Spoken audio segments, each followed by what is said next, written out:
Welcome to the only place where real, raw, and vulnerable conversations happen with IFBB Bikini Pros to give you an inside look at their struggles, strategies, mindset, passions, and all of life beyond the stage.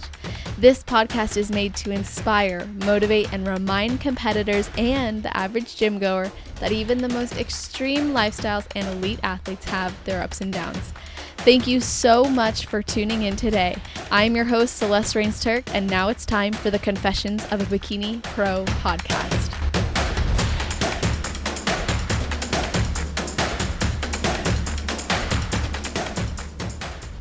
Today, we'll be speaking with a competitor who competed in 5 regional shows with 1 overall win and 3 national shows with a top 10 placing at each of them before going pro in 2019 and winning first with her pro card, of course, at Universe. And she has her degree in kinesiology and currently works as a senior clinical research associate responsible for monitoring clinical trials and traveling, working 50 to 60 hours a week on top of her own work as an in-person and virtual posing coach. I'm really excited to learn more about her as she just had an amazing past weekend at her show. Of course, when you guys are hearing this, it's well into the future, but I'm so happy to be welcoming Sierra Swann. How are you doing?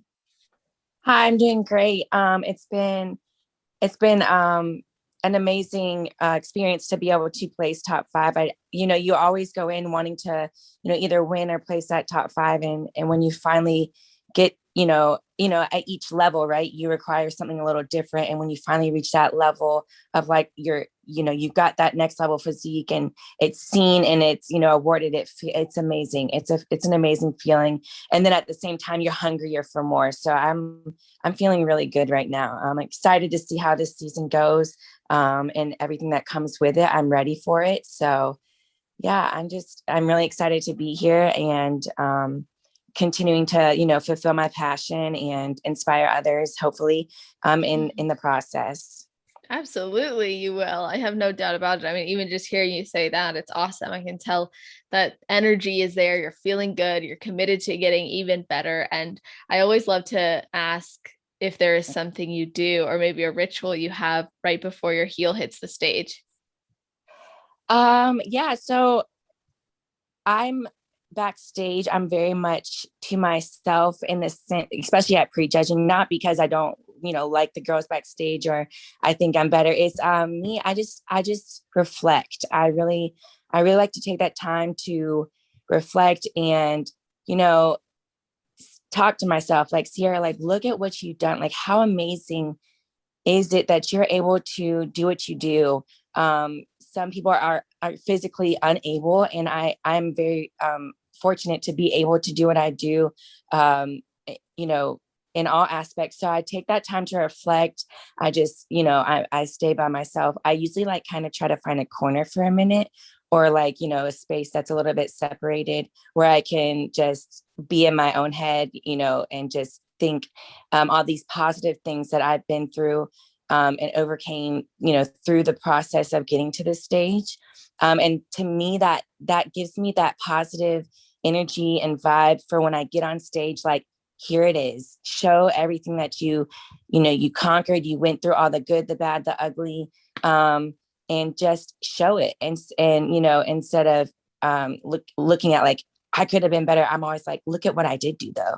And my big thing is reflecting. I like to reflect right before prejudging backstage. I do a little pump up, and sometimes while I'm pumping up, I do the same thing. But right before we, do get to go on stage, I do take a minute to just step out of line and just be by myself for a minute. That's awesome. I think it's really cool how much you focus on reflecting and celebrating your journey and everything that you've accomplished, as well as being grateful to be able to do that. I think that's really awesome. And I actually would really like to hear more just about your journey as a bodybuilder, because you actually started off by prepping yourself, at least for most of your journey, if I'm not mistaken. And I was hoping you could talk to us about how maybe your approach has changed over time and with your physique, and then what inspired you to start working with a coach after that experience. Yeah, absolutely. So I started in 2015. Well, I guess I should backtrack. I did like a non-sanctioned show, so it was not NPC back in 2012. And it was my first show. I was battling like, a little bit of eating disorder, body dysmorphia at that time. And after that show, I noticed that like it was not worse, but it was coming back, like a little bit harder than I would have liked. So I stepped away. I took that time, to grow mentally because I was 2012. I had just graduated college, still young. So I took that time to grow mentally. And I'm sorry, I did not graduate then. I graduated high school in 2011. So I was just starting in college. So, the mix of college and all of that stuff. So I focused on college and like really, figure out who Sierra was, what did she want to do, like finding my passion. And of course, my passion did lead to, kinesiology as my bachelor's of science kinesiology degree. And then when I graduated college, I felt a little lost, and I kind of was like, you know what, maybe I'll try this again. I feel like I'm in a better place with food, and my mental space has grown, since 2012. So I tried it again. I did a really short 7-week prep. And I can tell you, if I brought that same physique to the stage this year as a novice, I would have not placed the same. It's incredible to see how bodybuilding has grown. Like I love that about bodybuilding. It's forever changing. We're always trying to, level up, in lack of better terms, which I think is so amazing to watch.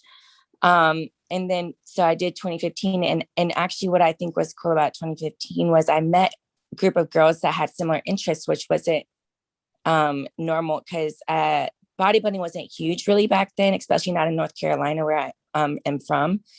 And so when I did do a show, it brought us all together, and we kind of, made relationships and connections. And so then I decided to do, my own prep 2016. I had a few friends where I would, throw some ideas about, what I was doing, and like their thoughts on things. And I had, basic knowledge just typically from basically my degree, what it means to work out, what it means to diet, what it means to, fat loss and all of that stuff. But obviously at a little bit of a different level. So I had to do some of my own research. And I remember like, back, we all do it. We all look at these girls like, wow, like that's an incredible physique for bikini. Like, and you kind of doubt yourself, but there's always in the back of your head, this like one little space that says, but I have to try and get there. Like, that one little spark of fire that's like, but if I don't try, I'll never know. So let me try. And I remember in 2016, it was like 2 weeks out, and I was like, I think I've achieved that bikini look. And like, it sparked my fire. And that was actually the year that I won my overall. Wow. So that was pretty cool. And then 2017, I did 2 shows. Both were learning experiences. 2018, I did 1 regional show, and then I did my first 2 national shows. And I went through some hard life stuff in 2018 as well. So that kind of at some rate, I think affected, my preps as well, but it also drove my preps, which I always, we always say like, use your energy and, or anger or whatever and focus on something. But I also encourage people to not forget about what you're going through too during that time. Like, even if you're going to prep and you're going through a hard time in life, make sure while you're prepping, you're also taking care of yourself and tuning in with your own mind, because it's very essential, and it shows better. Like, you show better when you're fully transparent with yourself and you're fully aware of what's going on. And then 2019, I did 1 show. I did have a coach at the time. They were my friends. They actually were the ones that encouraged me to start competing at the national level. And so that's how I got them as my coach. I was tired of doing it by myself. I was like, I'm tired of thinking about it. I work, crazy out. Like, I work a lot, and I was like, I got to a point in my life where I was like, I think I just want someone to tell me, this is what you need to eat. Let me execute. I can do it. Like, no problem. So that's kind of why I shifted towards having a coach, because I just felt like, as females, we get in our own, as competitors, I should say, even we get in our own head. Like, we see ourselves every day, and we start to doubt ourselves, or we're like, I'm not changing, or something's not right. And the second set of eyes is really good for that, scenario.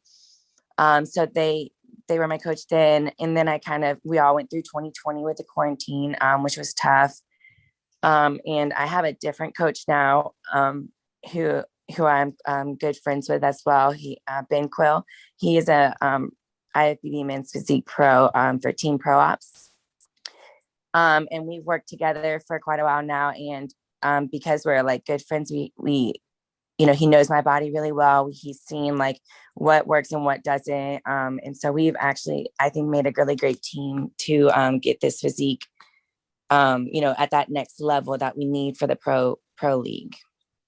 Absolutely. And you've proven that is what you guys are doing, and what a journey you've been on. There's so much you shared that I'm eager to get into with you. And I think it's commendable. There was something that really stood out to me that I just want to repeat because it was so valuable, which is, if you're going through something, you're going through a hard time, stay tuned in. I like how you said that, like, stay tuned into your mind. Don't just ignore that there's other things going on in your life, and pay attention to those needs and those emotions. I think that's a really powerful thing to think about, because it's easy to let other things like bodybuilding or work become a distraction. But, we are all very important, as our emotions are there to teach us. And I think it's awesome. I was actually wondering if you'd be willing to expand on maybe what was going on and how you came to learn that lesson. Yeah, absolutely. And I also want to follow up on that. I just lost my train of thought. Oh, if you don't stay in tune, I think you'll find, and I went through this personally, so I can speak from my personal experience. If you find yourself not staying in tune and you do your show and the show's done, I promise you, after that show, it's gonna spiral down, because you've lost yourself a little bit. You gave everything, all the focus, all the drive, all the determination to bodybuilding or your career or whatever you chose, and it's done now. And now you don't have anything to, distract you anymore. And so everything comes back to reality. It weighs heavier than it was before, and I think you'll do better when you stay in tune through the process, instead of like putting it on the back burner and then letting it come back full force and maybe even the extra mile.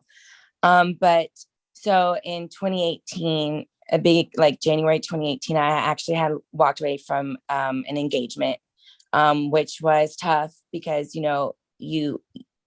you see yourself as someone and then you walk away, and it's, knowing it's for the better, it still puts you in a place of what's going on, who am I even now, like what is going to happen, and I always say this to people, like, when you walk away, you have to fully accept that there might not be another person, or you don't know when that time is for you to find another person. So you have to learn to love yourself. And, when you're with someone for so long, and especially at a young age, sometimes we forget ourselves, because we want to, as for me, I'm a people pleaser. We want to please that person. And we're, always trying to do for others, that when we have no one, I guess, to people please, and it's just you're like, wow, I've never spent like this much time with myself. So you start to like question, who was I then and who am I now, kind of thing. And then when I, left them, I also had to move. So I moved like 3 different times within like a month. And then I quit a job that was toxic and started a new job all within like a month and a half. So it's just a lot, I think the biggest thing that I needed to stay in tune with the whole time was finding myself and, being more aware of who I was and who I wanted to be, so that was like one of like, I think I was 23, 24 at the time. One of those things that I never expected to do or expected it to happen, because, you have all these plans for your future. But in the beginning, of course, I used bodybuilding and I used that engagement, breakup of an engagement as drive, right? And it was very beneficial. I was killing it. I was doing such a good job. I did great. And then again, I took a break from Junior USA's to Nationals in Miami. And I lost myself, and that's why I say, if you don't stay in tune, it's not a pretty thing. So that was one of one of the harder things I've had to go through in life.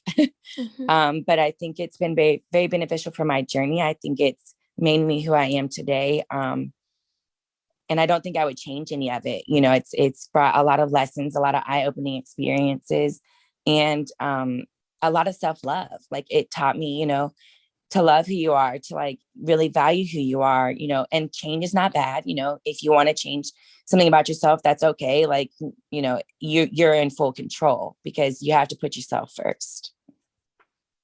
Beautiful. What a journey of leaving things behind that you thought maybe were good for you or best for you, and choosing something different because you realized that you deserve something different, or maybe you wanted something different.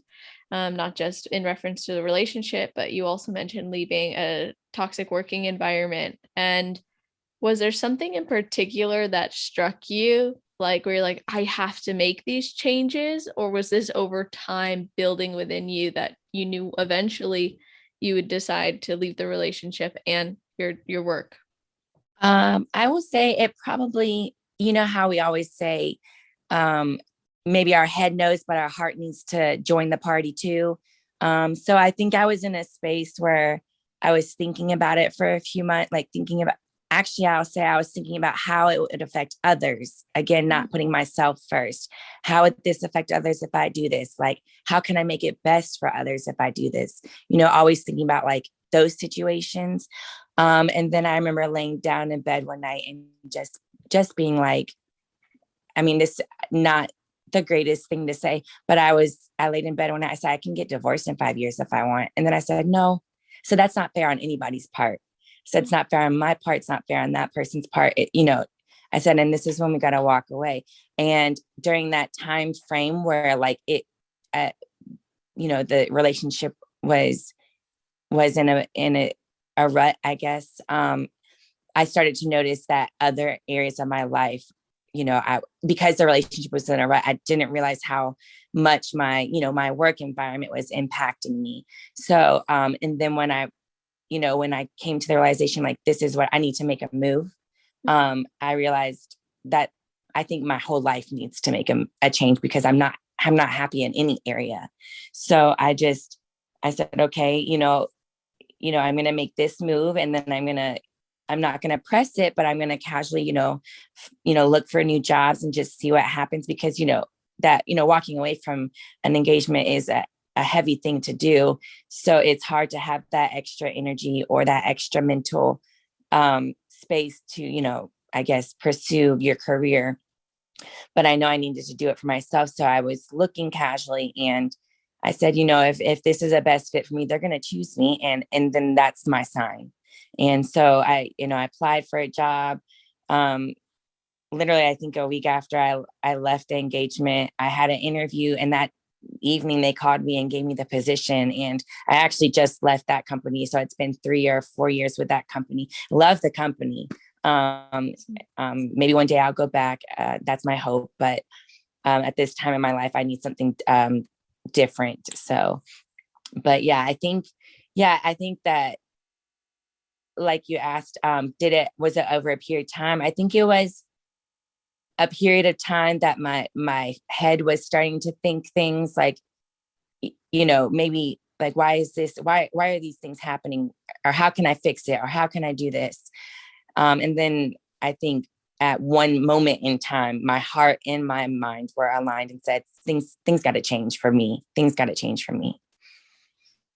Wow, that's awesome. I think doing things like that alone are a massive reflection of self-love, because it can be challenging and it can be scary, and you don't know exactly what's going to happen on the other side, as all changes.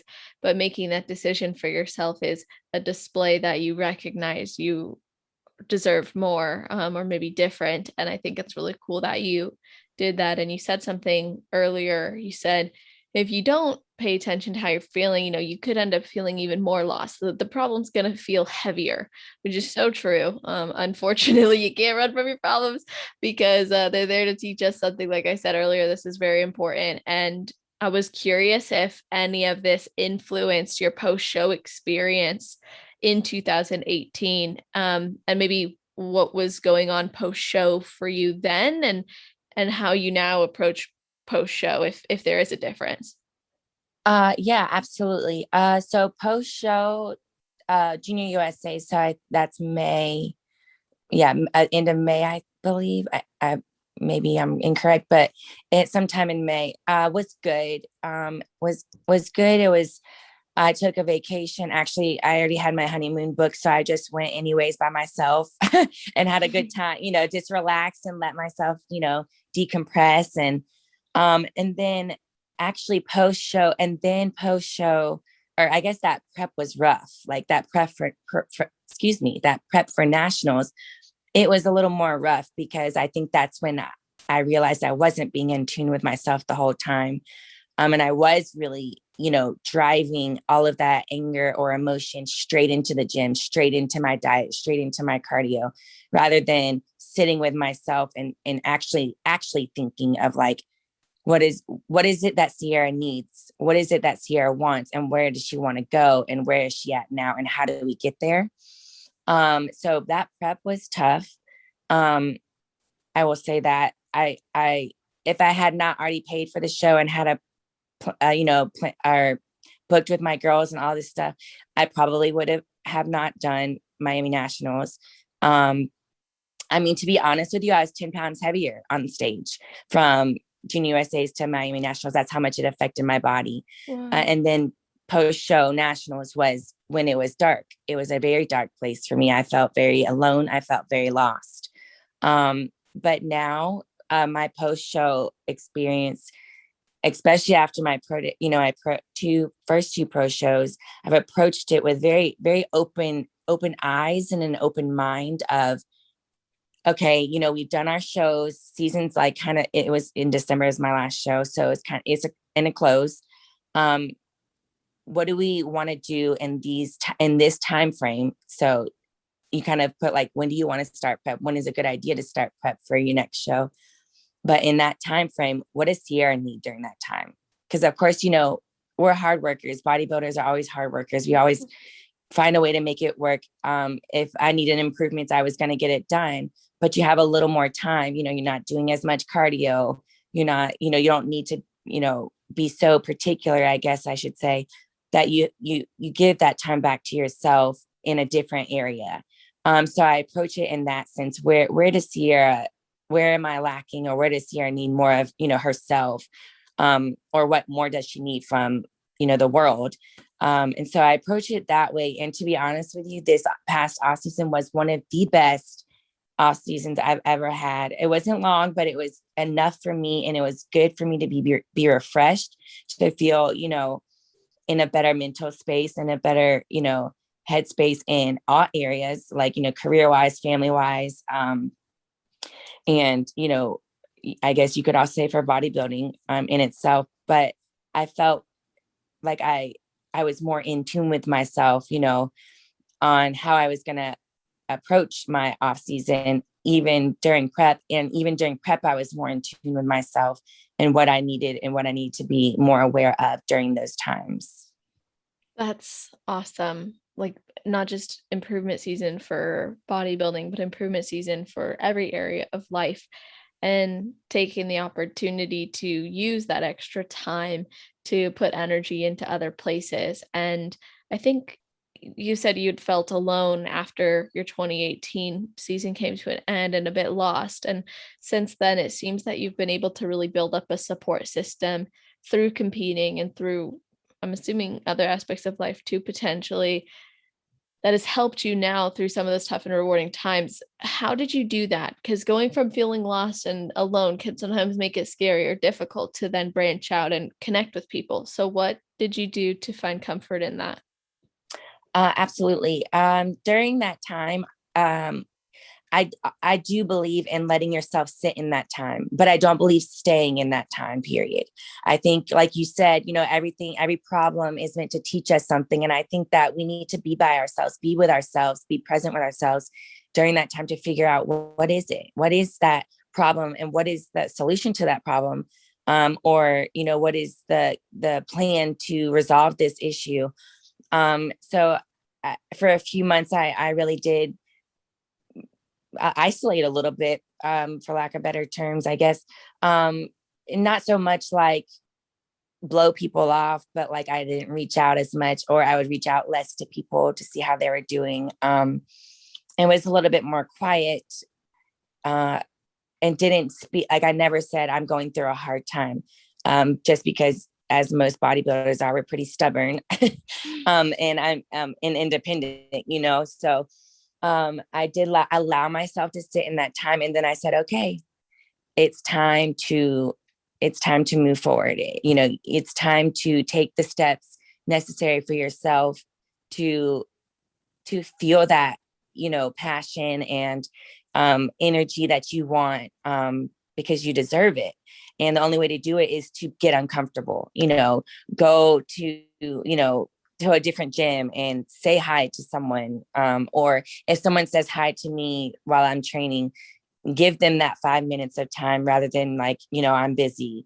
And just being a little bit more accepting of people wanting to reach out, instead of not letting people reach out.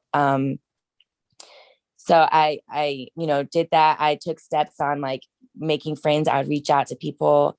And I've took that lesson and I kept it. So like every time, I didn't do it so much at my pro debut. I didn't try to meet as many people because I was still a little nervous. I hadn't competed since July 2019 and it was November 2020. So it had been a minute. So I was a little in my head, and it was a whole new, field for me, the pro league, so I was a little bit more quiet to myself. But after that, I was like, let me say hi to this girl that I know, from Instagram, right? We connect on Instagram, or she like likes purple, or she likes this, like, let me reach out, just say something like, or, say, I really like your suit, or, and just little things. And I feel like those things embed that potential for a connection with someone that can go long-term. And, not everyone's meant for everybody all the time in every season of life, but it allows those connections to, progress if they're supposed to. And if not, you have a connection that, when you're at a show and a familiar face, you can say hi and keep, that energy alive, Definitely. It's sometimes hard when you're to yourself or maybe more introverted, or, you're just focused on show day. I think sometimes to just like reach out and say something, but there are a lot of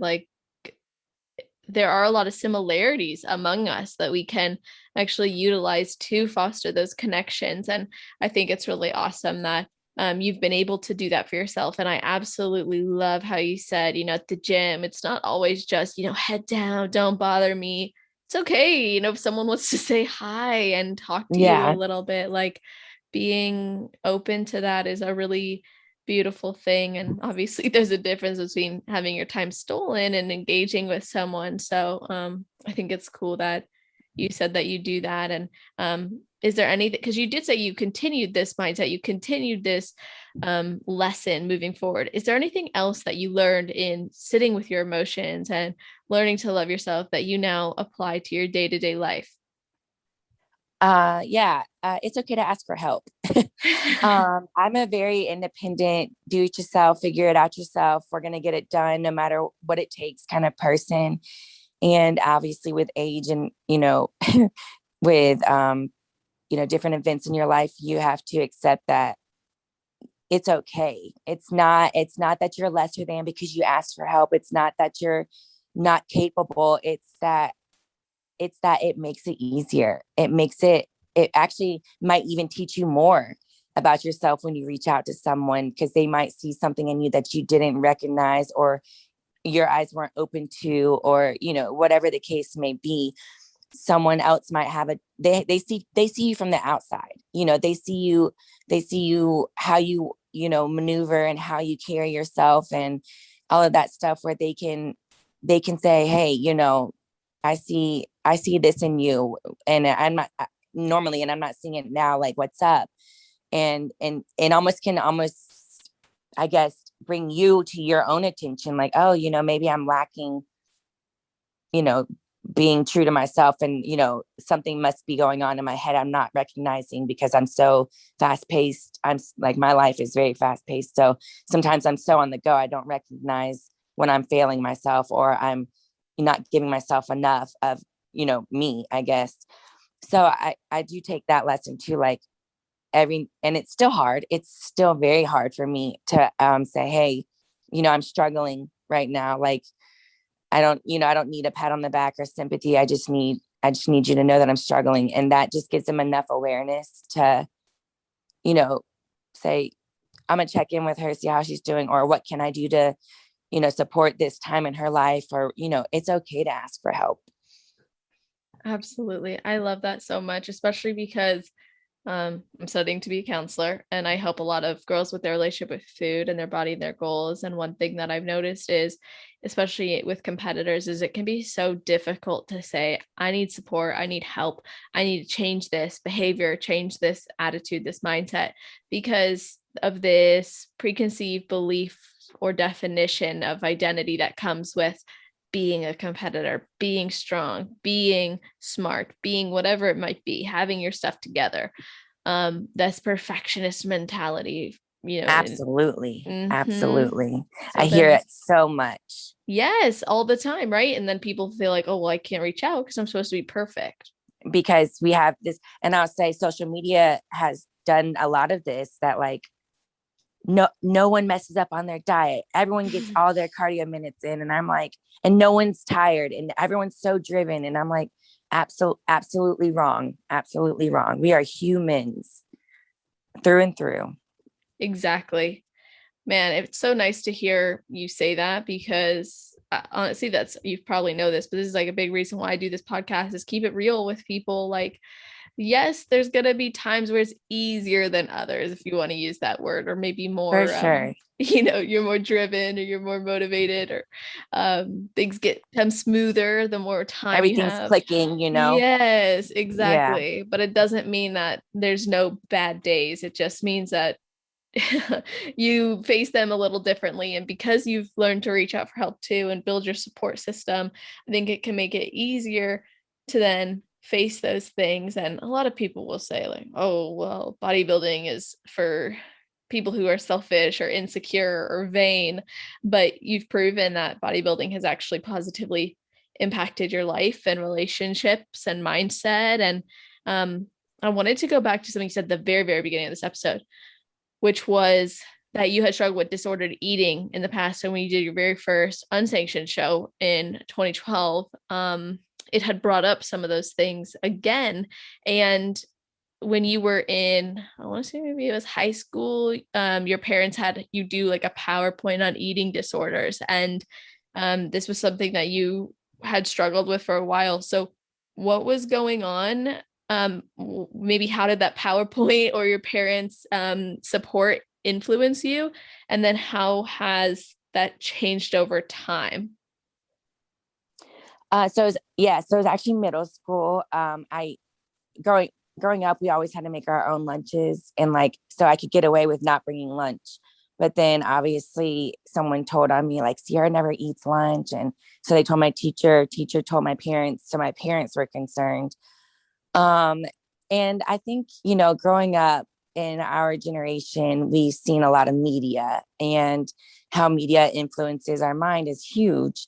I was always I was very stick like when I was a kid.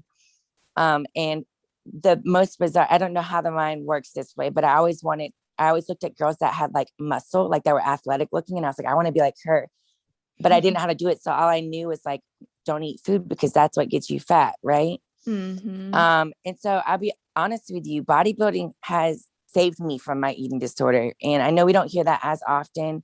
And I would love to hear it as more often, because I think it can be used for positivity in this kind of situation. But I also think that comes with a different mindset. So in high school, senior year was my worst year. And I think that was also because I was a swimmer. So, your body's more exposed more often. So that was one thing for me. I would go to swim practice and then I would go to the gym after, because I was like, well, I just don't feel like I did enough. Like, I don't look how I want to look, or tomorrow we have a meet and I want to look good, whatever the case may have been. But I still didn't understand the concept of like what muscle does for the body. and what food does for gaining muscle. And then at the same time, I was in like I would consider it a controlling relationship at the time. And we're still so young and my backbone still hadn't been built yet. So that definitely influenced my eating disorder of, like I was still going to the gym and lifting weights and all that stuff. But, I was not seeing any muscle built, which was, I think then kept it going. I was like, I don't know how, but I just know if I don't eat, I won't get fat, Mm-hmm. And then when I got into college, it was very much a control thing. It was very much, there's nothing I can control at this point in my life because, my classes are my classes. I work hard, my grades are my grades. That's the only thing I can kind of control, but everything else in my life kind of just fell out of control, meaning like, and I didn't have a car, so I couldn't go. So it was just like, I just didn't feel this security of control in my life. And the only way I could feel it was controlling my food. And I think that happens with a lot of people with eating disorders. Like we feel in some aspect of our life, we feel out of control. And I was still in that controlling relationship. And that person went to college with me and then transferred colleges in a different state and was more controlling from afar. And I think it just kept it going because I felt so out of control that the only control I could find was with my food, and my exercise. And then I had 20, I guess, after the show, or actually before the show, I left the person. And I think, again, like we talked about being in tune with ourselves and why I was doing what I was doing, I was not in tune with that. So then after the show, the control came back like I guess 10 times harder because I wasn't in tune with why I was doing what I was doing, But then I remember going home and my mom asked me I guess it was for summer break. She was like, "Are you eating?" And it was when it was really bad. I'm 5'7" at the time. I weighed about 109, 108, which is still lifting weights, which is fairly small for my height. And we all know anorexia and bulimia all looks different on everybody's body. So it's not a number, it's not a look, it's a disorder. So I remember her saying that, "Are you eating?" And I remember my hair was super frail. My arms, like my elbow was bigger than my arms were, like, and I looked at her and I could just see this pain in her eyes and it broke me. But I didn't say no. I said, "Yeah, I'm eating," and then I was like, but I can't keep doing this to her because I know if it gets worse, I'm going to put a burden on my family. And I love my family and I don't want to do that. And so I started researching, and this was like before I chose my path for my degree, on like different like bikini competitors and what they do. And so I utilized that seeing that hurt in my family, seeing that I was like, not that I was out of control, but I was trying to get control from something because of a relationship I had left, that I chose to research and say, how can I make this situation better for myself and for my family? And, obviously within research, you learn, okay, well, if I want muscle, I need to eat. And then I was like, okay, well, what food do I need to eat, and to gain muscle, and how do I work out to gain muscle? I guess, because I've been working out since 2009, but I wasn't obviously doing it properly. I didn't research the proper way. I didn't have the correct knowledge. So I utilized all of the resourcing that I pulled in to train to gain muscle, and it made me feel better because I was still in control. Because we do thrive sometimes when we have some control in some areas of our life. I realized I can have control in a better way. And then it still showed up here and there. Like I tried If It Fits Your Macros, and it was good. But then I realized, again, I stayed in tune with myself. I realized I was being obsessive. I said, I don't want to be obsessive because I've been that. So I realized at the time in my life that If It Fits Your Macros was not for me. And so I stepped away from that and I just did a meal plan, and that worked better for me where I could still have some control, but I wasn't obsessive over that control. And that's why I hope people listening realize, like, you know, eating disorders, it's not a death sentence and it's not a forever sentence, that like we can turn it around and use it for something better. Use, I guess, the mindset that we have, because like during it, for something better, to be better, to love ourselves more, to nourish our bodies more, to give ourselves the opportunities that we should allow ourselves to have and deserve to have. And then also those opportunities that we get to have with other people, because we have more energy, we have more time, since we're not obsessing over this, you know, this nitpicking our food and nitpicking our cardio and stuff. So that's like my journey with eating disorders. Do we have those thoughts still, like, oh, I shouldn't eat because I had to? Absolutely. But we learn to be stronger than those thoughts. We learn that our goals are far much greater, and we are so deserving of those dreams and goals that we have, than to allow our thoughts to be the number one thing that destroys it.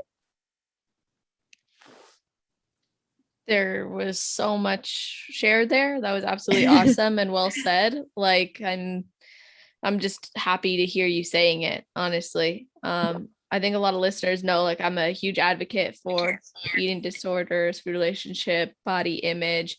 This is why I'm doing what I do. But like hearing everything you just said, I was like, yep, that is 100% on point.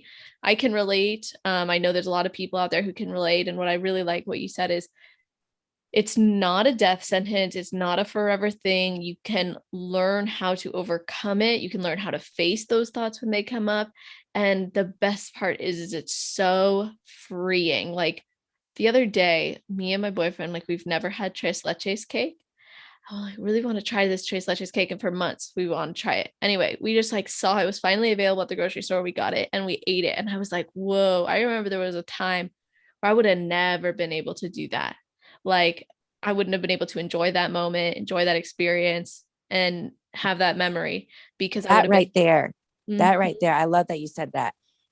It's letting yourself enjoy the experience, Yes. letting yourself have those memories. And yes, it doesn't have to be surrounded by food. Mm-mm. And don't let food be the topic of it, but you got to enjoy that with your boyfriend, and like something that you were able to do and been like, remember when we went to the grocery store and we finally like we did it. We just did it.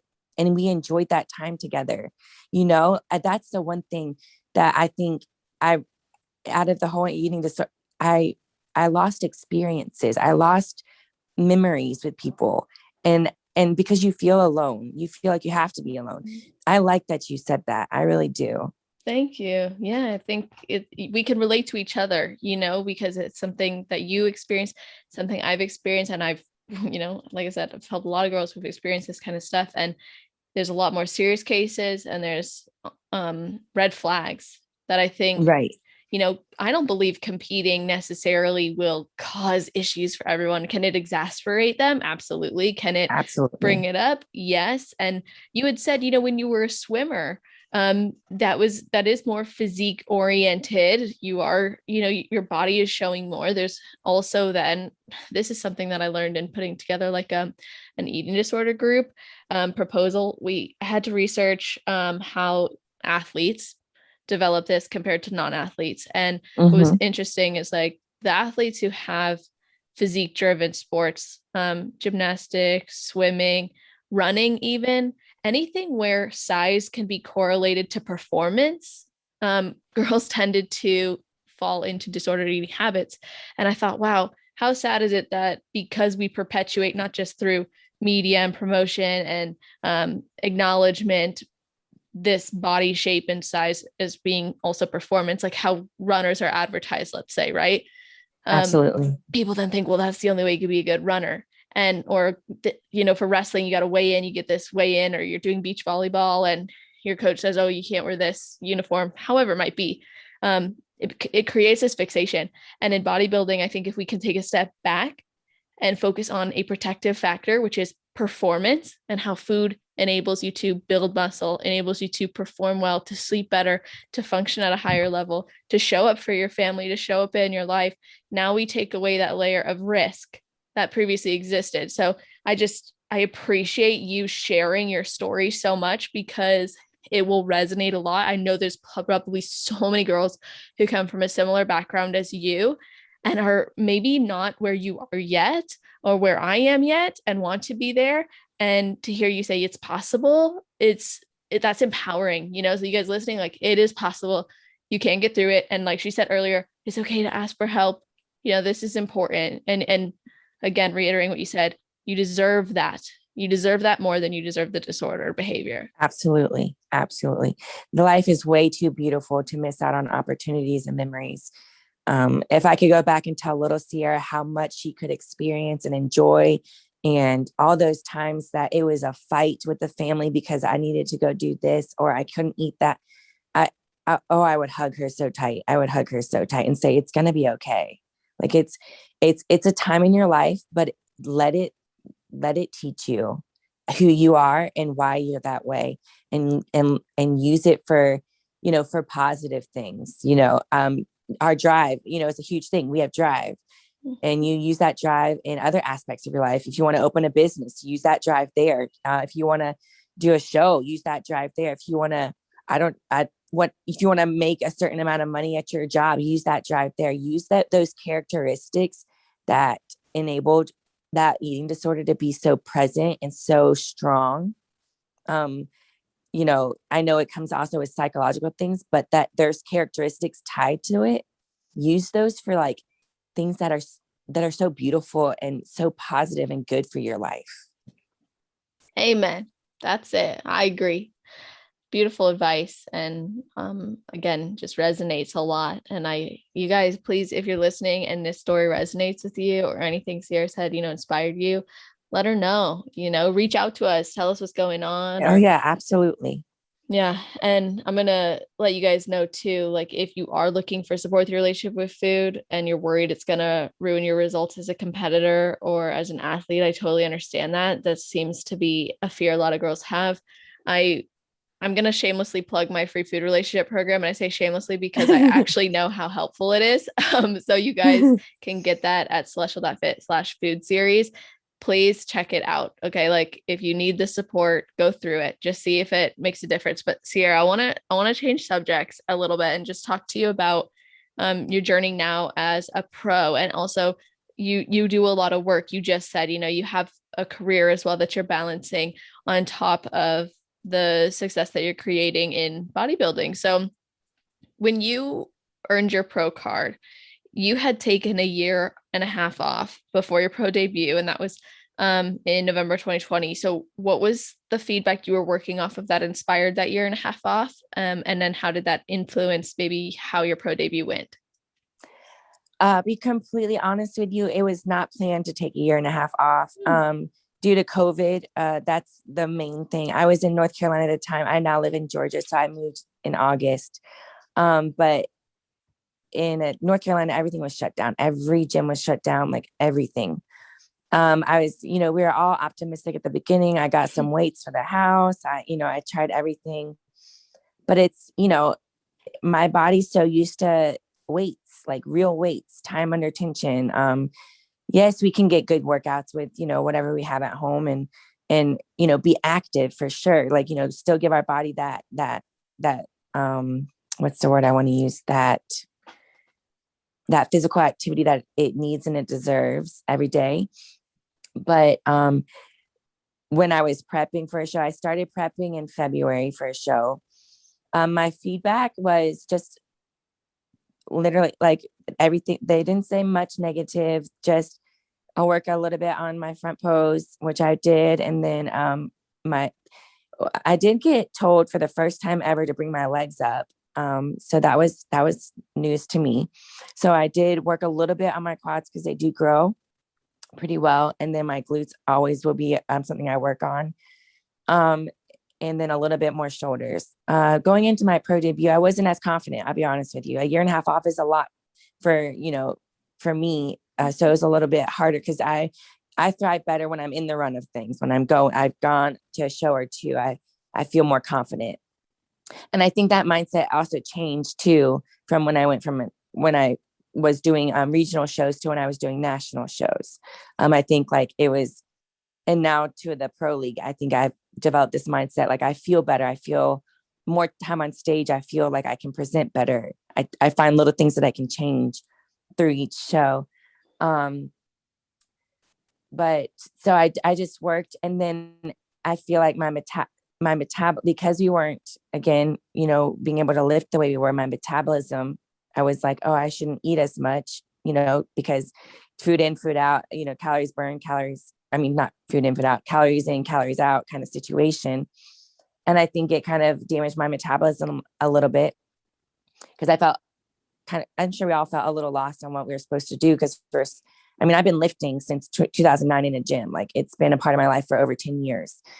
So going into my pro debut, when I moved here in August, I had access to it, to Atlanta in August. I had access to a gym every day, and I started getting back into it. I also traveled for work. So every time I would travel while I was still in North Carolina, I got the opportunity to, have a hotel gym, or if the area's gyms weren't closed, I could go, to the gyms there, which was nice. But I focused on like, what can I do now, not knowing when I'm going to be able to step on stage. So I tried to focus on, the things that they told me, like my shoulders and my glutes and my legs a little bit.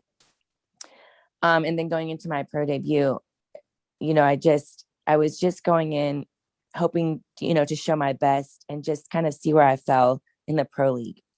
And then I did my second show a week later, and I made changes from the first to the second show, which was great. A week is, not a whole heck of a lot of time, but you can do some good work in that time. And then I got feedback from that show to use, moving forward to this year, which we were very intentional. That's my favorite word to use. I like to be very intentional with whatever I'm doing. I think a lot of amateurs and new competitors should really, really think about that word. When you're going into the gym, be intentional. We sometimes get so tired from our work day or whatever, we kind of just go in and do whatever. But when you're doing your, lifts, make sure what you're doing it with intention. Why are you doing it? How are you doing it? Am I getting the best, out of this movement? Am I set up properly? Am I pushing correctly? If my tempo right? All of that stuff. Intention will take you a lot farther than you think. So I was very intentional with this off season. I focused a lot on my shoulders. I focused a lot more on my glutes, and brought the physique we did last week into the St. Louis Pro. And no comments on my shoulders, which was great. Because sometimes my shoulders come in pretty flat. And then they just said nothing about my legs. They said just a little bit more upper glutes. So we're using that feedback to take into the next show. But I would say a year and a half off was very, very hard, but I feel so much better going into this season, not having not as much time off. Definitely. I think it's important to build on the feedback you have, make the most of the situation you're in. And like you said, your favorite word, be intentional. And I think there's a difference in how it feels to work out intentionally and not. Like, are you going through the motions? Are you actually like pushing yourself to see if you're going to fail at the rep range that your coach gave you, or with the intensity level that you're committed to performing at? And I was wondering if you could maybe explain how training intentionally and how showing up now with this feedback in mind that, okay, your shoulders are where they need to be, your glutes, you need a little bit more upper glutes. How are you going to use intention now in the gym, like with that feedback in mind, you personally? Right. So, you have your workout plan that you've been doing. And so you change it a little bit, right? So they told me upper glutes, so every day this week, I have done, if it was not my, glutes and hamstring day, I threw in at the end of my workouts, either body weight exercise, like 2 or 3, or banded exercise, like nothing intense, because, you still want to have that recovery so that you can perform your best on your actual, leg day per se. But I would throw those in at the end of my lifts. And we're not eating I wouldn't say I'm not eating enough, but I'm eating plenty to have some results, right? But they're not going to be dramatic like if I was in the mix of an off season. To try to shape my upper glutes. And when I do those exercises, I'm very like I close my eyes sometimes because this helps me really get like really in tune with my body and like what am I feeling and where am I feeling it. So like if I'm doing for example, like yesterday I was doing, I guess they're called frog glute bridges. And when I do those, I feel a target in my upper glutes. So while I was doing them, I was slow and control. And I was making sure that every time I would come up, I was feeling, okay, yes, my upper glutes, I feel it. And I would go down and then I'd come back up. And every time I'd come to the top. And if I felt like I wasn't, I would reset my, my setup or my positioning or, try to adjust to make sure that I was still intentional with that rep so that when I got to the top, I could still feel the engagement of my glutes. My shoulders, since they're where they're at, I still do what I've been doing so that there's, the consistent, obviously what I was doing was working. So I still throw in one shoulder exercise on non-shoulder days at the end of my workouts, just to keep them where they're at. And so I just been working on just making sure that when I do go in, you do your workout and then you do your homework. So that's what I call it. It's my homework. It's at the end of my workout. These are the things that I need to touch on because these are the things I need to improve on. And when I do my homework, I do it with intention because that's what I'm being asked to improve. And I want to show up next show and they'd be like, she listened. She took my advice. She heard what she needed to do and she went to action.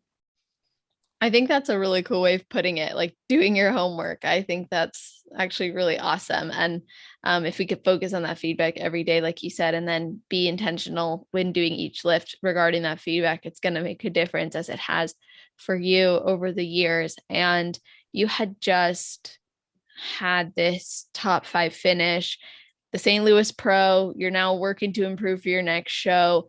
You want to eventually qualify for the Olympia. Do you want to compete well into the future, or maybe I should say, do you see yourself competing, years and years down the road as well? Yeah, I don't have a stop date. I love this. I love the community. I love the like-minded people. I love the passion. I love what it gives to my life. I don't, sometimes I think we let bodybuilding take away from our life, but if you utilize it properly, it can give you so much. It can give you so much to your life. And it's a hobby, right? Some people, this is their job. This is my hobby, but I love this hobby. I think it's added so much value to my life, to my character. It's helped me, you're disciplined, right, in life, but then like, you don't know discipline until you do something that you don't want to do. Like some days I don't want to, like, I'll be honest with you, some days I don't want to get up and do cardio, but I know that my goals and my dreams are going to get there if I do what I'm supposed to do. And I deserve that. I deserve to give that to myself because those are my goals and my dreams. So I have to be, willing to be disciplined enough to say, hey, today you don't want to, but you got to, because you deserve it, and you have to earn it too.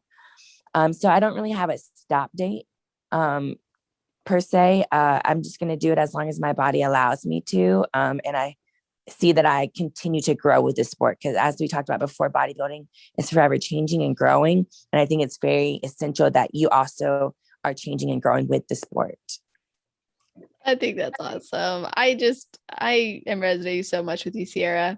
I absolutely love how much you're using affirmations to affirm that you do deserve it. You're worthy of making the improvements necessary. You're worthy of moving your body. You're worthy of the dreams that you have for yourself. I just think that it's an awesome mindset to have. And it leaves me wondering why you want to compete at the Olympia one day. Why is this a dream of yours?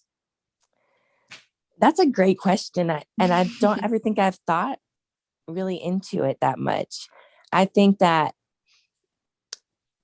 I guess now that people will hear a little bit more of my story or some parts of it, and also for like we talk about our past selves, to show that like you are worthy. Like like, you know, people doubted me. Of course, we all have doubters. We've had people that have told us, you can't do this, you're not good enough, whatever. And before, you know, when you're so young, you may listen to them, you may agree with them, you may allow that to sit with you too long. But as we get older, we realize, no way, no way they think, just because they think I can't do it, that I can't do it. I'm going to do it. Like, I'm going to do this for myself, and I'm going to do it for all those people that think that they can't do it, or someone told them that they can't do it. I mean, I promise you, Celeste, I didn't have muscle for like at all when I was, you know, a kid. I wasn't very athletic, even though I swam, I wasn't athletic. I didn't become really athletic until college, you know. So I want people, a lot of people think, oh, I don't have that body type, or I don't have this, or I don't have that. That's okay. You might not have it now, but you can, because you have what it takes. Everyone has what it takes. You just have to apply it. And so I think I want to do it for me, you know, for me, for little Sierra, to tell myself, you know, you have the capability, because you are doing it. You are working towards it. You know, I just got points towards the Olympia. Like, you are more than worthy of being up on that stage. But also to all those people that think, no way, I'm this, I'm that, I can't do this, and show them that, yes, you can. Yes, you absolutely can. And if you don't believe in you, I believe in you. 110% believe in you. I know anyone that wants something, they can do it. That is beautiful. Man, for someone who hasn't thought about that much, it sure is on your heart. That is awesome. And I have no doubt that you'll accomplish that goal. And you're already representing that vision as well and doing that for yourself. So it's going to be really cool to just witness this unfold. And of course, you've made so many of these changes. You've proven you can transform maybe the way that you see yourself and the way you actually present and the way that you actually are. And you're currently working a full-time job. You also do posing coaching. How do you balance this? How do you balance this lifestyle of all these different things you have going on? Sure. So I've been very fortunate this last 2 weeks. I've not been working, and it's been great. I am going to miss it. But I will say, so I do work remotely, unless I'm on site. So I travel weekly, and which means I fly weekly, or I'm driving a certain distance weekly. And so I guess I'm sure people might want to hear how do you do that? Mm-hmm.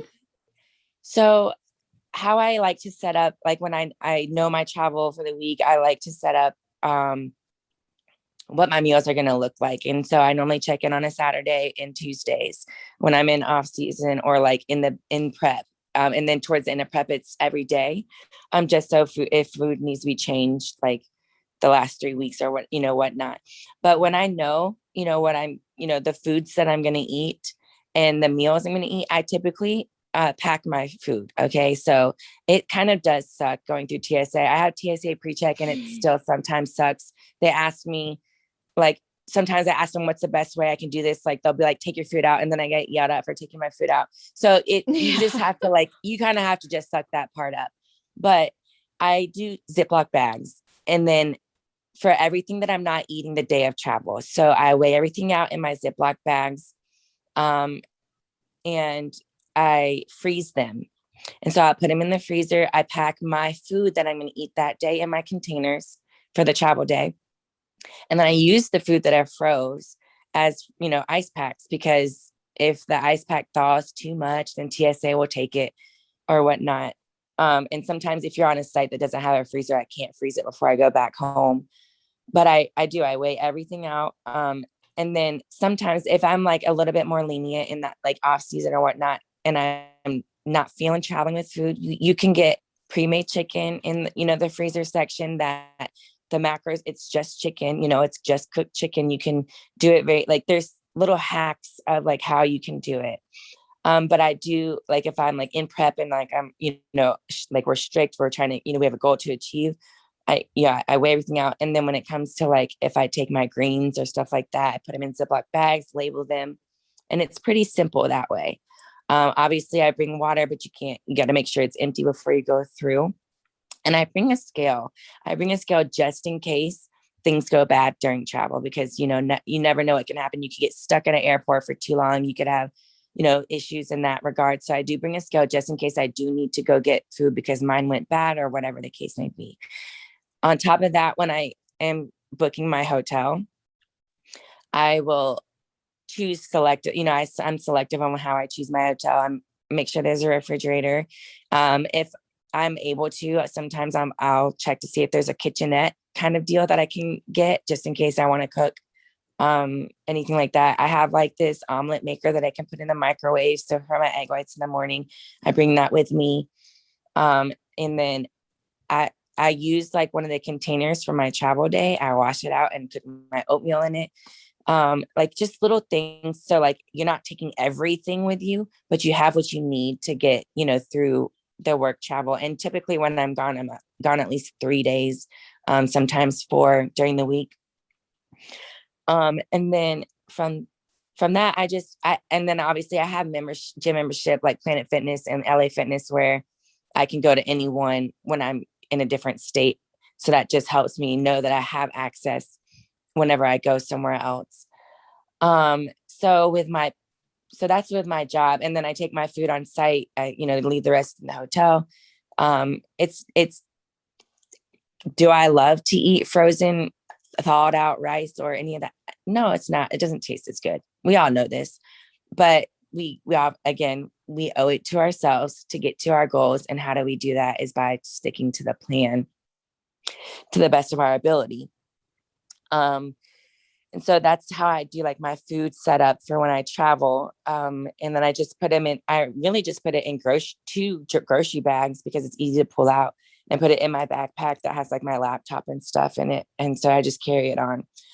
And then when it comes to like my posing clients, I will do, if I'm working remote, I can do it during the day, like from home. While I'm at home, I can do like WhatsApp or FaceTime.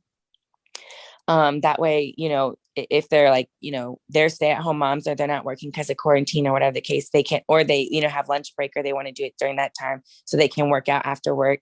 We can both, you know, meet up during that time. It makes it flexible for both of us. If I'm on site, I do ask, you know, that you wait till I get off site to do that, because I can't always leave the site to do a session. Typically I'll just do it right when I get off so that, you know, we get them done and we can all go work out after work. So that's how I really balance that. I typically like to look at my week of schedule, like travel first, just to give them the ability to like do it while I'm at home or do it while, you know, after work while I'm on site.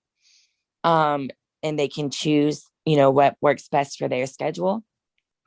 And then in person, I have, you know, a few in person where they'll either come to like my place, or we'll meet up at a gym, that I make sure, you know, there's no classes going on, and we'll just post in person there. Sometimes they feel more comfortable not at a gym. They'd rather be, you know, if they're new or if they're never competed before, they feel a little bit more comfortable just being us. So I'll let them come to my place, and we'll post here. And we just, you know, that's just how it goes. And I think also because it's a passion, it makes it easier. It makes it easier to do. Because, you know, I love to help girls feel confident in their posing and, you know, present their best physique, and, you know that, you know, that they're doing great. You know, like I like to also watch their physiques change, because I'm not a coach, but I do like to, you know, watch their progress. And like, even with their progress, you know, your posing can change as your body changes, just like my posing's changed as my body's changed. So it's really cool to work with girls as they're, you know, either doing their first show or they just want to improve their posing. But that's why I'll schedule them in. I'm like, I want to help you, like, because I love it. I do love watching these girls, and their confidence build over time is such a fun thing to watch. That's awesome. I can tell that you really like it, and you found a good way of making everything that you enjoy doing work within your schedule. And as a full-time employee and someone who wants to earn Olympia points, like, do you ever worry about show schedule, or how do you create time flexibility to compete when working and having to travel for work? Well, so actually having to travel for work has its perks. Okay. So like if I have a show that weekend and I'm on site, like so say I flew to like, I don't know, Florida and the show's somewhere else. I can use my my trip home per se to fly to the show. And then I would just Nice. pay to fly home.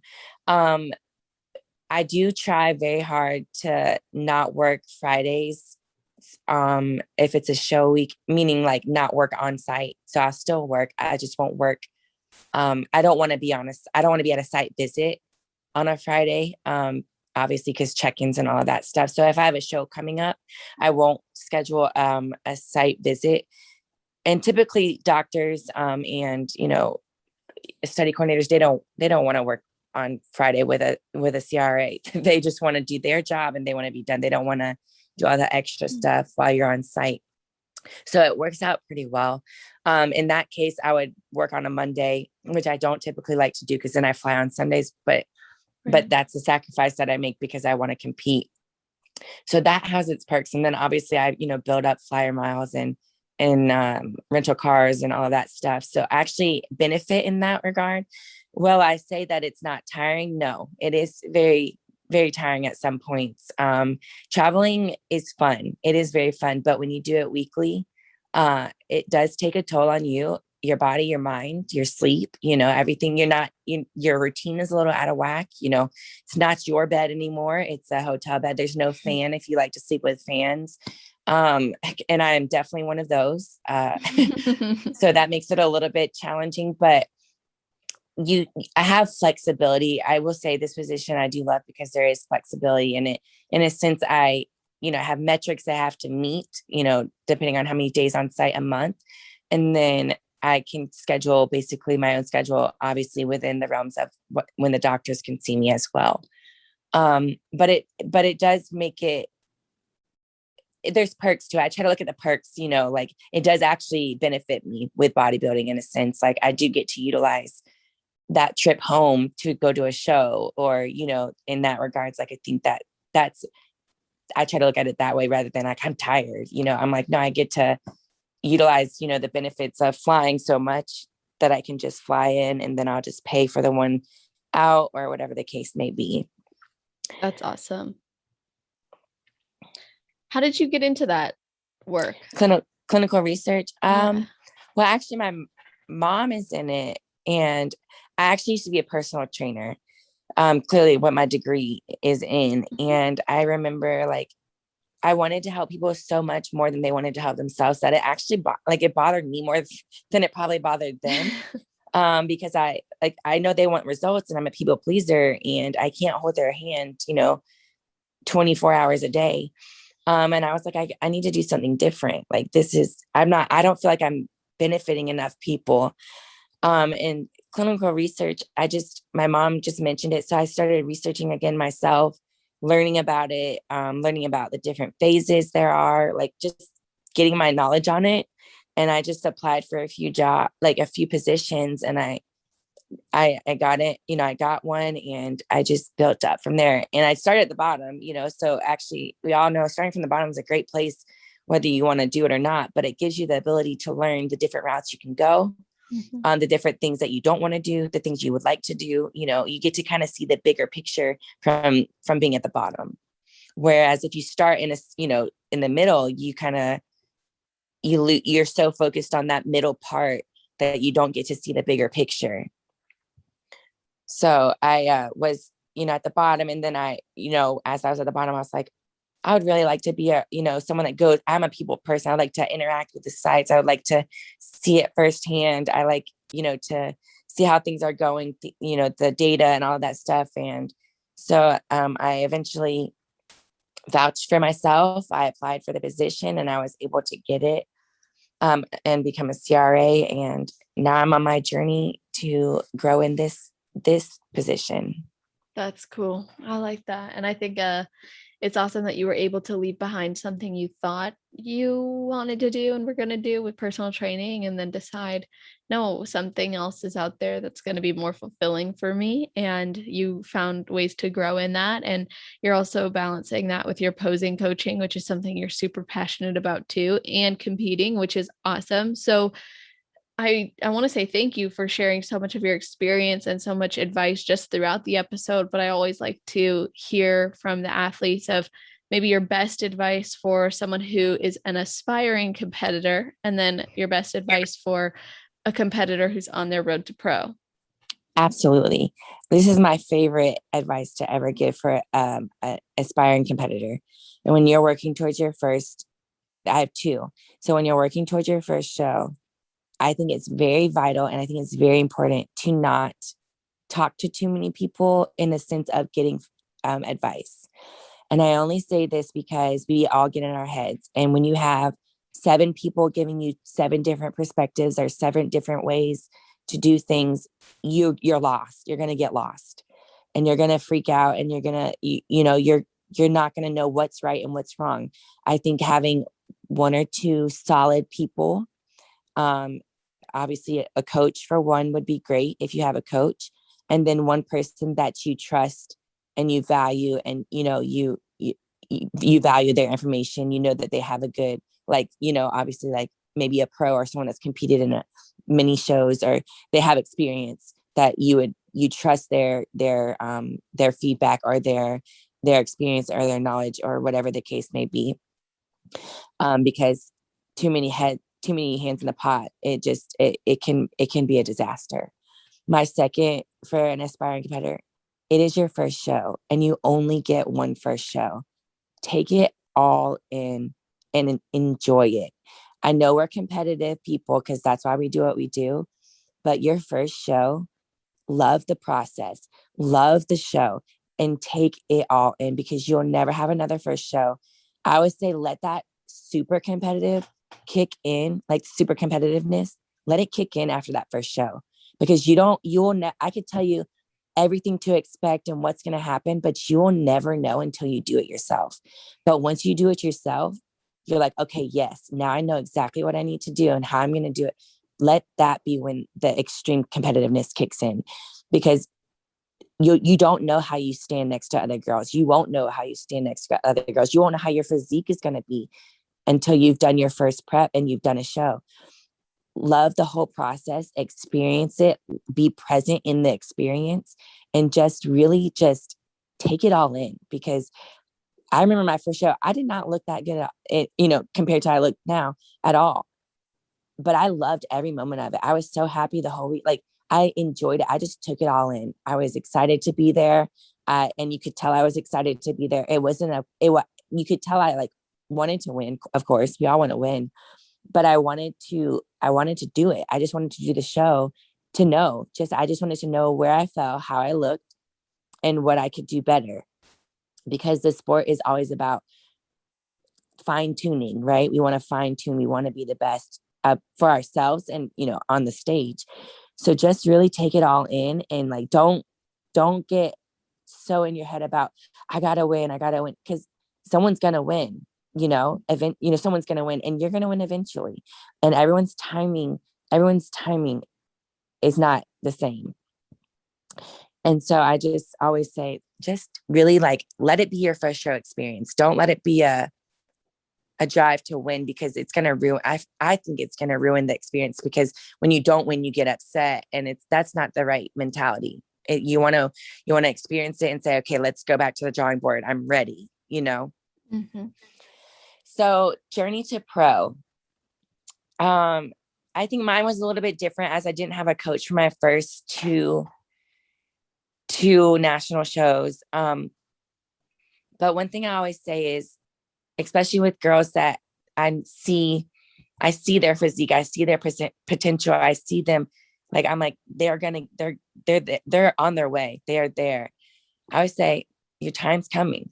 I said, but let it come when it's supposed to come, because if you're banking on it every time, the disappointment, we don't want disappointment. We're going to let the disappointment be there, let it, because we want our pro card, right? but let it be a lesson learned in every time you go. So, you know, I did my first national show. I didn't know what the heck I was doing. I was like, I thought it, you know, I had no idea what to expect. I'd never done one, but I knew that I wanted to get this experience because I knew this is the next level. This is where I got to learn what does a pro card winner look like? How do I become a pro card winner? And I knew that with time, with the work, with the training, with all of that stuff, my time was coming because it's instilled in you, right? Like we have the drive, we have the dedication, we have what it takes you have to show up. You have to show up for you. You have to show up on the stage. But again, be intentional through your whole prep. It's not, let's go to the gym, do our workout and leave. It's let's go to the gym and intentionally work out as if that pro card is going to be mine one day, because that's what I'm aiming for. And what does that look like? And how do I do it? And be intentional in those movements. I always say, don't leave a regional show without getting feedback, because we all know our judges, they're great. They get busy because sometimes they judge amateur shows and then the next weekend they're judging pro shows, and they're always judging. So if you can wait after a show to get that feedback and really focus on that feedback, because when you show up at the next one and they see that you're listening to them, you're doing your homework, you're making those changes that they asked of you, you stand out. They don't tell you feedback just to tell you feedback. They tell you feedback so that you can go back, be intentional with your off season or whatever the case may be, to show the improvements and show up with the physique that you improved on. And taking time off is okay. It's actually essential. We all know this. Our body, we know this is an extreme sport. We can't stay this lean or in this, physique for long periods of time. As we know, our body needs a break. Our mind needs a break. We want to come back better. So we need to take that time off, and don't get stuck on like, I need to do another show. I need to do another show. Be intentional first. Be intentional with your improvements so that when you do another show, those improvements are there and they can see that. I think that I've seen two different types of competitors where they run shows and the improvements, they show up the same, and then when they finally take that time to be intentional and take that off season because there's no more shows left, and they come back to the stage, they're seen and they're like, placing top 5, or they're doing better. So I think time as a whole is a great thing to think about. Like, it's there, it's going to happen. No, it's going to happen, but also take the time to do the things that are necessary for it to happen. Awesome. That's my feedback, or my advice. Great advice for both the newbie and the seasoned or maybe inspired athlete who's really going for that pro card. I love that advice for both athletes. And I appreciate you sharing that, especially because so much of it is from your own experience, and what you've experienced in the industry is valuable. And I appreciate you sharing so much of that with us. Like I mentioned earlier, it's just so great. And your time is very valuable. And I would love for everybody to be able to reach out and say thank you for it or connect with you in some way. So how can people do that and maybe even inquire about posing? Oh, absolutely. So my Instagram is IFBB Pro _ Sierra Swann. I think if you just type my name in, Sierra Swann, it might pop up. I'm not sure. I don't search myself, but I think you can. And you can message me any questions, if you want to just talk about experience, or you want to, like Celeste said, you want to get better with food. Celeste, I've heard great things about your program. I have actually one of my best friends has used it and it's helped her a lot. Your best friend's amazing. I know exactly what you're talking about. Yeah. Christine, we'll shout her out. Yes. She's a beautiful soul. But she, Celeste is really great with that. I also can give my own experience of it. Not everyone's journey is the same. But I'm here, for help, for advice. I'm open. I love to help girls, like, just like you, I love to help girls reach their potential. I love them to see that there's not one way of doing things, like, that they deserve it. They're worthy of it. I believe in them. I want them to believe in themselves too. They want us to be proud, but I want them to be proud. That's very important. Be proud of yourself. Like, we're we're, I guess what the term is, proud but never satisfied, because as a whole, as a human, we want to be better every day in all aspects, but I want you to be proud of yourself. So reach out. You can message me on Instagram. And for posing, it's the same thing. Reach out. I can send, my packages that I have for posing as well. On Instagram, in my direct messages. And I would love to help anybody that wants help or just wants to talk. I'm open ears. I really do love this sport. I love everything that it's given to me, all that it's added to my life. And so I want someone else to also experience that. I always tell girls, I actually went to a show with a few of my posing clients, and you almost get tears because you remember that was you. I was them one day, at one point. And I know exactly how I felt at, taking that first step on, it's an indescribable experience of you made it, you're here, and everything you've done to this point got you here. And how incredible is that? You did it. Yes, you might have a coach or people that helped you out, but you had to put in the work, and you had to decide, and you had to stay disciplined, and you had to do that to get there. So, and I get chills thinking about, I get so much chills thinking about, because that feeling, I want others to feel, because it is such a great, again, it's indescribable. I can't put words together to tell you how it feels, but it's all consuming. And and I hope that in that moment, they do feel proud of themselves. They do feel worthy to be there on that stage. They do feel all the value, all of the things that they put into their body and what they put their body through is worthy of being on that stage. So yeah, reach out to me. I love to chat about, bodybuilding. If you have questions about work travel or how to balance things, I'm open ears to that too. Yeah, just reach out. I have no problem answering questions or, anything like that. So. Amazing. Well, that is so sweet of you to be so open to connecting with other competitors or other people who have now listened to this show, just anybody listening to this show. It's awesome. And I really appreciate that. I'll make sure I put your Instagram in the show notes page. You guys, that's at celestial.fit/podcast. If you are on your phone, you can scroll all the way to the bottom, click the category section, and you'll be able to see Sierra's name. It's all in alphabetical order. If you're on your desktop, it should be on the right-hand side of the page. But of course, if you're listening right when it comes out, it'll be at the top of that page. So all the show notes, timestamps, links, will all be there. So I very much appreciate you guys tuning in and listening again. And Sierra, I appreciate your time. Yes, thank you so much for having me. Of course. And I hope you all have an amazing rest of your day, night, or morning, wherever you are in the world while you're listening to this episode. Make it awesome.